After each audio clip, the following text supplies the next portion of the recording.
Hello বন্ধুরা, সবাইকে welcome আমার মিনি ব্লগে। তো আজ আমরা যাচ্ছিলাম মাসির বাড়িতে, তো সেইটাই তোমাদের সাথে শেয়ার করলাম। স্টেশনে কোনা স্টেশন, যে এখনও ট্রেনের জন্য আমরা প্রায় 1 ঘন্টা ধরে বসে আছি। Train late. এটা আসছিল, এটা আমতা থেকে আসছিল হাওড়ায় যাওয়ার, কিন্তু এই ট্রেনে তো আমরা যাব না, আমরা যাব হাওড়া টু আমতা। তো ওই জন্য আমাদের ট্রেনটা এখন অনেক লেট। যাই হোক, আমরা ট্রেনে উঠে পড়েছি। তো এ তো জানলার ধারে বসবে বলে লাফাচ্ছে, আমার সঙ্গে ঝগড়া করছে রীতিমতন। আজ আমাদের ভাগ্যটা এতটাই ভালো ছিল যে ট্রেনে কোনো ভিড়ই ছিল না, পুরো ট্রেনটাই ফাঁকা ছিল, আর আমি ঘুরে ফিরে এদিক ওদিক করে ভিডিও বানিয়েছি। আমাদের মাসির বাড়ি এখানটা গ্রাম্য এলাকা, মানে গ্রাম চাষবাস হয়। তো তোমরাই দেখো কি সুন্দর লাগছে, দুধারে পুরো চাষবাস ক্ষেত বাড়ি হয়ে আছে। আমার বেশ এরকম জায়গা খুব ভালো লাগে, মানে পুরো এখানে ধান চাষ হয়, আরও অনেক রকমের চাষ হয়।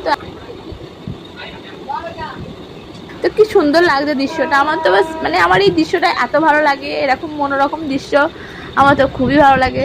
তো যাক, এসে গেছে আমাদের গন্তব্যস্থল। এবার আমরা ট্রেন থেকে নামবো, আর ব্যাস কিছুটাই বাকি আছে, জাস্ট এবার নামবো ট্রেন থেকে। এটা হলো আমাদের মাসির বাড়ির স্টেশন, পাতিয়াল।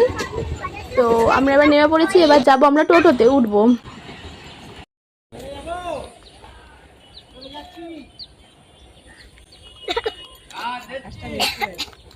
আমরা টোটোতে উঠে পড়েছি, এবার আমরা রওনা দিলাম মাসির বাড়ির উদ্দেশ্যে।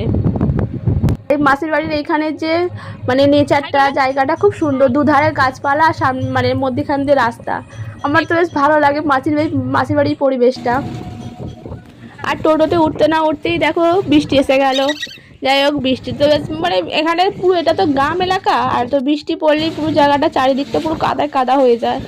যাই হোক, বৃষ্টি আমাদের ওয়েলকাম করলো, কারণ আমরা অনেকদিন পর এলাম, তো তাই জন্য বৃষ্টি আমাদের মানে ওয়েলকাম জানালো। চলো, তো আমরা এসে গেছি মাসির বাড়ি। তো এবার আমাদের মাসির সাথে তোমাদের আলাপ করিয়ে দিই।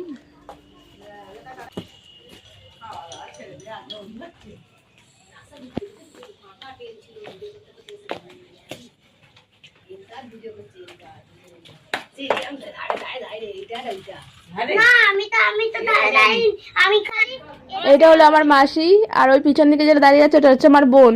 চলো বন্ধুরা, আবার দেখা হবে তোমাদের সবার সাথে আমার কোনো নিউ ব্লগে। সবাই ভালো থেকো, টাটা, বাই বাই।